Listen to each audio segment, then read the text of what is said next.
Welcome back to Spooge MMA with your host Spooge. In today's video, we're going to be predicting UFC Fight Night Tuivasa versus Marcin Tybura.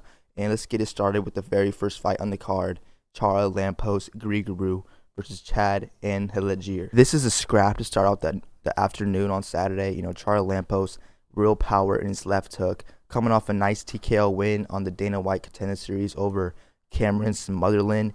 He dropped him with a nice combination, bro. Left hook, followed up with a right hand, drops Cameron, jumps on for a ground and pound, gets the job done. And now here we are, his UFC debut versus Chad and Helagier. Chad, he does have power in his left hook. He also has 6 submission losses, but I will give him a pass with the losses because majority of his submission losses are in like the early days of his career, like 2014, 2013 and shit like that. So he's probably pushing, his MMA limits when they were not ready to, be pushed at his early MMA career. Plus, Chad, power in his left hand. Like I said, he KO'd Jesse Strider with a nice left hand that folded him, bro. This dude beat Muin Gafarov too as well. But in this bout, versus Charles Lampos, I think Charles Lampos will have the power advantage, that left hook. If he could somehow start his combination out with that left hook and follow it up with that right hand like he did Cameron Smotherland, he's going to put Chad on his ass, bro. Like, honest. And plus, Charles Lampos, he also has a spinning wheel kick that he can land, or he could, throw to put Chad off balance. He also has 2 TKOs via leg kicks as well. He could beat the legs of Chad early on, slow down his movements. But I just see Charles Lampos winning this shit via TKO. Start your combination out with your left hook. Maybe early on in the bout, try to land your left hook. Then later in the bout, try to put all your combinations together. Left hook, right hand, and like followed up with a hard leg kick.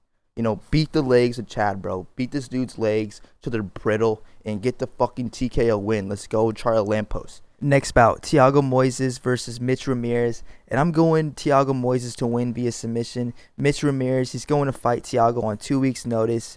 And he's going to fight a real jiu-jitsu threat, grappler threat in Thiago Moises. I mean, 2 of his last 3 bouts are submission wins over Melquizio Costa and Christos Giagos. His most recent fight is a loss to Benoit Saint-Denis, but Benoit Saint-Denis just fought Dustin Poirier. He did lose, but he brought the fight to Dustin Poirier. In that fight between Benoit Saint-Denis and Thiago Moises was actually hitting Benoit with some nice solid check left hooks, so maybe he can get those to land on Mitch Ramirez. But I could see Thiago Moises in this bout timing up leg kicks, timing up body kicks of Mitch Ramirez and going in for single legs and, look to get your jiu-jitsu on Mitch Ramirez, bro. Look for submissions, look for rear naked chokes, and look to win this fight via submission, bro. I know, Mitch Ramirez has fought some solid grapplers in the MMA circuit scene, but, he's not facing a real jiu-jitsu threat, submission threat like Thiago Moises. His 8 submission wins, has a submission win off Melquizio Costa, Christos Giagos, solid strikers as well. And Mitch Ramirez, I think in this bout, might be a little over his head, might be a little up in MMA level, but still, you never know an MMA game. But I see Thiago Moises looking to get some of his submission game on Mitch Ramirez. So let's fucking go Thiago Moises to win via submission. Time up the leg kicks, time up the body kicks, look for single legs, and you'll find success. Let's go, my boy Thiago. Next bout, WMMA. Jacqueline Amorim versus Corey McKenna. And I'm going Corey McKenna to win via decision just by out-wrestling Jacqueline for 3 rounds. Kind of like what she did versus Cheyenne Buys, her last bout. 2-3 on the takedowns, got 9 minutes control time. Before that, versus Miranda Granger, 3 for 4 on the takedowns, 4 minutes control time until she got a Von Flue choke. But versus Elise Reed, she actually had trouble with Elise Reed, who can actually get up from the takedowns in the wrestling, because she was 3 for 7 on the takedowns, only 3 minutes control time, and got outstruck in that bout. Elise Reed outstruck her totally and significantly, and beated the legs of Corey McKenna, landed 25 leg strikes. But versus a Jacqueline Amorim, she kind of has a low, wide stance. I feel like Corey McKenna might use that for advantage to grab single legs. Maybe Jacqueline fixed it during the preparation of this camp versus Corey McKenna. But I just see Corey McKenna pressuring up against the cage, getting your takedowns, put your hand underneath her butt, pick her up, slam her, get the takedowns, and out wrestle her like that. Let's go Corey McKenna. Get the decision win over Jacqueline Amarim just by out wrestling her for 3 rounds. Listen to me, you'll get the job done. So let's go Corey McKenna via domination.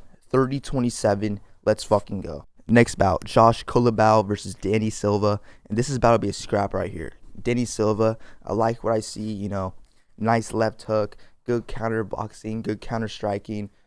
But the one thing I think Josh Culibao might give him problems with is the takedowns, bro. Danny Silva, I have yet to see him really be on his back, work off his back, and try to get up. Haven't really seen this dude really get taken down much. So I would like Josh Culibao to take him down and try to look to take his back. I mean, before his last bout versus Leon Murphy, he actually got his first submission win over Mel Zeke, bro. So I think he'll just want to, teach Danny a lesson, teach him there's more levels in this game than the striking and the boxing.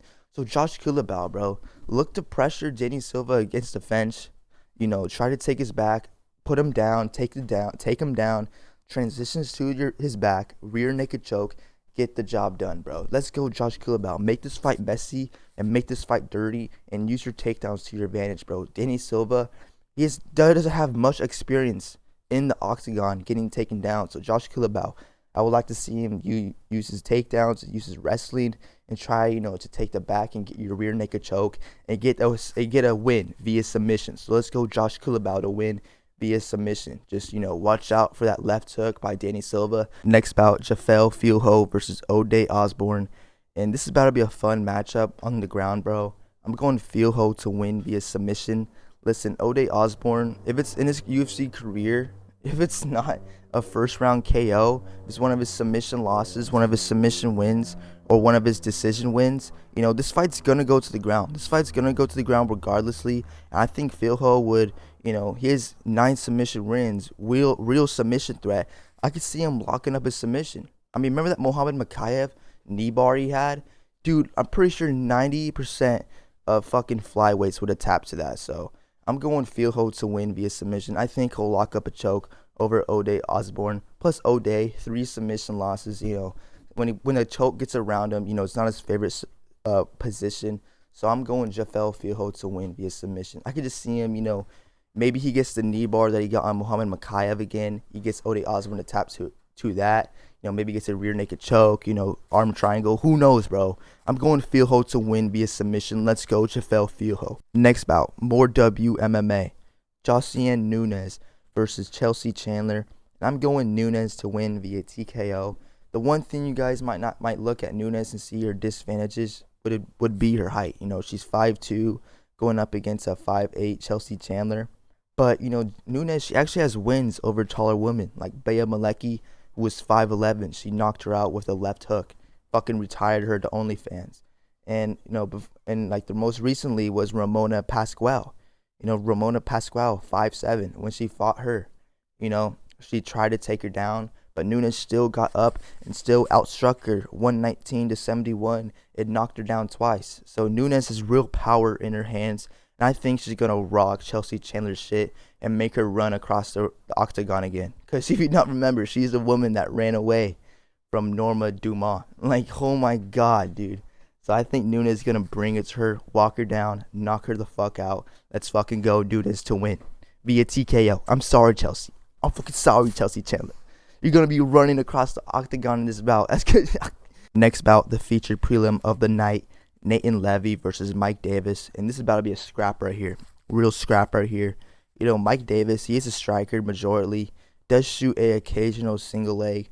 But versus Nathan Levy, who's a real top wrestler, bro. Versus strikers. Nathan Levy, Genaro Valdez. Takes him down 6 out of 10 times.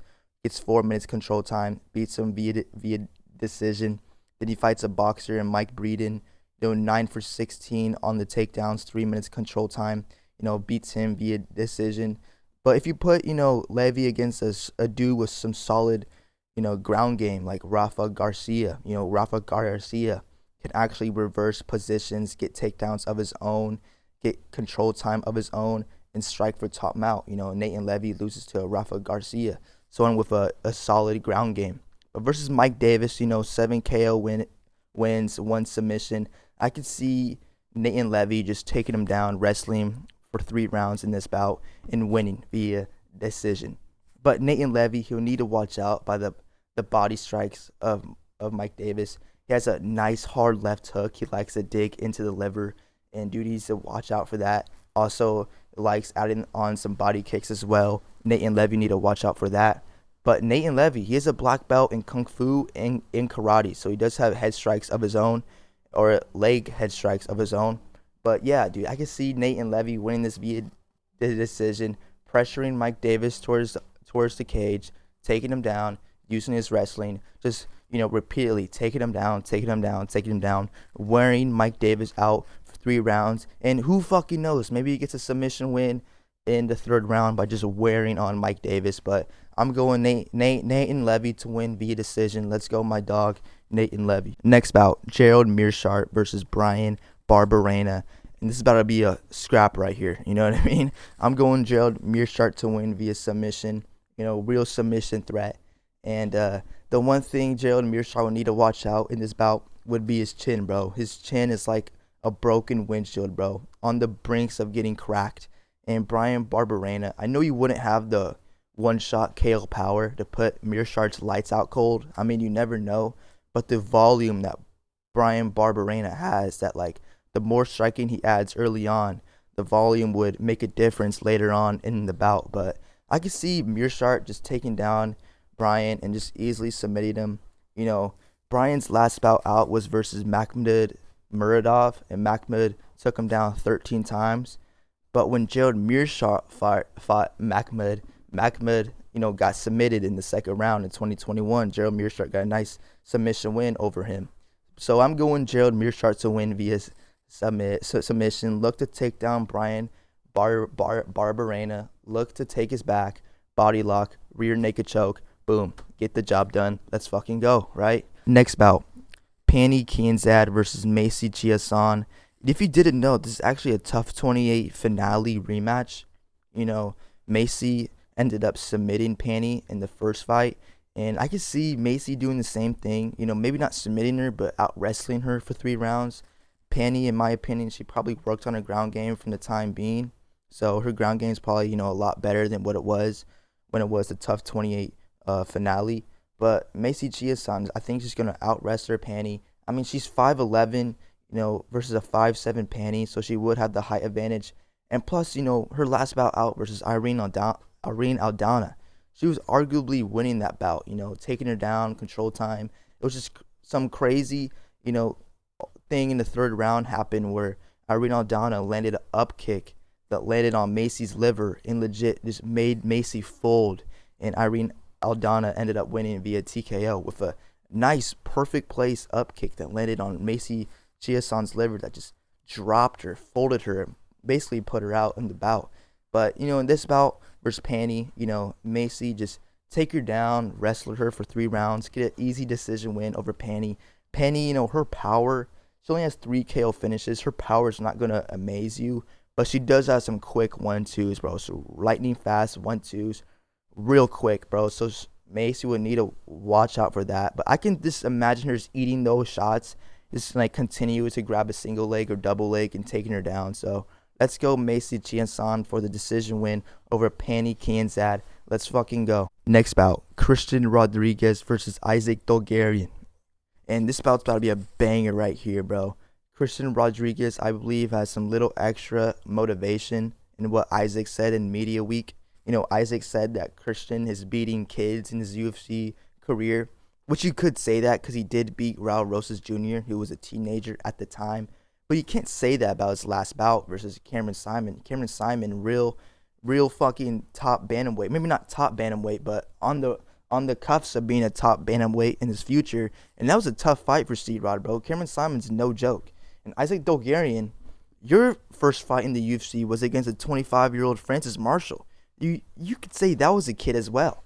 And plus, rewind this shit. Rewind past, Isaac Dolgarian's UFC debut, his last bout that got him the contract was against a 41-year-old Terry Britton, bro. You're fighting old men, bro. And before his Terry Britton finish, bro, he fought a Roy Ostander who's 36 and was 1-3 at the time, bro. You're fighting old men who were trying to live out their MMA dreams way too past their deadline, bro. You're beating this old men. They're just fucking bums at fighting. And I hope C-Rod on Saturday teaches him a lesson, just taking him down, getting on top mount, ground and pound, hard elbows from top mount. Maybe he noogies his head a couple times, teaches little brother some lesson. Let's go C-Rod for the submission win, bro. Just teach Isaac Dolgarian a lesson, bro. There's levels to this game. And I get Dolgarian's coming off a vicious TKO win of Francis Marshall.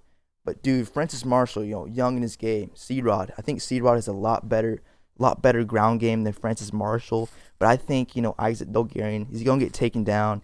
And he's going to get taught a lesson, just like Raul Rosas Jr. got taught a lesson. So let's go C-Rod, bro, for the submission win over Isaac Dolgarian. Teach him a lesson, bro. Take him down, land some hard ground and pound elbows on top mount. And like I said, look for noogies and noogie this dude's hair, bro. Fuck Isaac Dolgarian.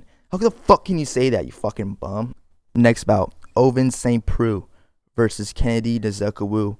And I'm going Kennedy Nzechukwu to win via TKO. I mean, OSP, bro, it's time to hang up the gloves, bro. It's fucking time. You're like 40 now, bro. It would be sick in OSP's last bout. I believe this will be his last UFC bout. It would be sick if he gets a Von Flue choke to end his career and ride into the sunset. Imagine, bro. That would be so sick. But generally, I don't think it's going to happen. I think Kennedy is going to TKO him, land a nice right hook, fucking fold him like he did Carlos Ulberg. I mean, last bout out, OSP when he fought Felipe Lins. Felipe Lins fucking pressured him, fucking relentless on the fucking stand-up, eventually landing a nice left hand, dropping OSP, putting him on the canvas and winning via TKO. And I could just see Ovince St. Preux just losing via TKO. I mean, his last 5 bouts, bro. OSP lost to Felipe Lins, lost to Tanner Boser via TKO, and lost to Jamal Hill. I mean, the only wins he had in that 5-fight span was Shogun Rua and Alonzo Menafield. Those are fucking trash cans, bro. Like, holy shit. And Kennedy Nzechukwu, I could just see him swarming OSP like Felipe Lins did, eventually landing a nice right hook, putting him on the canvas and ending OSP's UFC career, bro. It's fucking sad, bro. It's fucking sad. It's so sad, bro. I remember one of my first jiu-jitsu classes, bro. I went up to my instructor, was like, I want to learn the ways of the Von Flue. He just laughed at me and said, like, dude, you're in level 1 jiu-jitsu. Like, what do you do? You're still learning on rear naked chokes. But yeah, dude, OSP is such a legend MMA, bro. Hopefully, after his MMA days, he opens up a gym or something. But yeah, let's go Kennedy Nzechukwu to win via TKO. Let's fucking go. I'm sorry, OSP. I'm sorry. Next bout, the co-main event, Bryan Battle versus Ange Loosa. And this is about to be a scrap right here, bro. Real scrap. I'm going Ange Loosa to win via TKO. Will be kind of a long shot because his last 3 bouts are decision wins. But, versus Bryan Battle, I think it does give him some good opportunities to land some nice hard elbows, just like AJ Fletcher did, bro.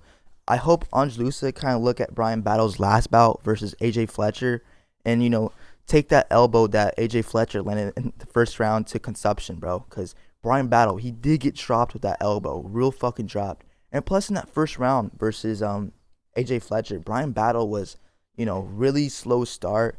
The only thing he landed was, his front kicks to the body. Didn't really land much on the feet. And I think Ange Loosa, first round, he might be the more busier man out there. He has some nice, body combination. Lands a feint jab to the body, right hand, then he goes with a left hook upstairs. If he can land that flush on Bryan Battle, I think that could possibly put him out. And you might look at, Bryan Battle's height difference, 6'1", going up against a 5'10" Ange Loosa. But Ange Loosa, his last bout out was actually against a 6'2" Reese McKee and actually beat him via decision. 6 out of 10 on the takedowns, got 6 minutes control time. But the thing about Bryan Battle and Reese McKee is that Bryan Battle's a lot better on the ground, a lot more submission wins. He has 6 submission wins. I think a lot more than Reese McKee. I think Reese McKee might only have 2 or 1. But yeah, Ange Loosa, I think he might use his takedowns to his advantage. If he sees a perfect shot for a single or a double, he's gonna take it. But I would like him to, get inside, get dirty, and like land a fucking elbow like that AJ Fletcher landed on Brian Battle. If he can look to land that elbow, put that in his game, he could put this dude out. Take into consideration what your previous opponents fought. Take in what they found successful and put that in your game plan. You could win versus Brian Battle. I mean, you are gonna win. Fuck am I talking about? The one thing Angelusa would need to watch out is the range, and of course the kicks from Brian Battle, bro. Nice quick kicks. I mean, we saw the head kick he landed on Takashi Soto. I don't know where I got Toshiyashi from, but dude, yeah, I can see Angelusa making this fight dirty. He can somehow land that nice, feint jab to the body, right hand to the body, left hook upstairs, land that shit, get Brian Battle out cold. Let's fucking go, bro. But I do see Angelusa, getting some takedowns as well, adding to the striking. So let's go Angelusa to win via TKO. Let's fucking go, bro. It's about to be a scrap, too. Real scrap of a co-main event. Next bout, the main event. Tuivasa versus Marcin Tybura. I'm going Tybura to win via TKO, bro. I want Tuivasa to win, bro. I want to take shoeies on Saturday, bro. I want Tuivasa to knock out Marcin Tybura, and on my TV screen be him taking a shoey, and I'll be taking one with him, bro. But, dude, I just don't see it being realistic, bro. I think Tybura is going to be looking to take down, wrestle Tuivasa, gas him out, get him past the first round, and ended up TKOing him, bro, with hard ground and pound shots, dude. Just Tuivasa gassing out. Because, Tuivasa, when he tries to land his big shots, and he doesn't land his big shots, he clenches up. And I could just see, Tybura using that to his advantage. When Tuivasa clenches up, he can reverse the position, have Tuivasa's back against the cage, look to bring your hands down, take him down, and fucking just look to land some heavy TKO ground and pound on Tuivasa, bro. It's just gonna be too hard, bro. The wrestling of Tybura gonna be a big factor in this bout versus Tuivasa. Tuivasa, of course, will have the power advantage with the striking, bro.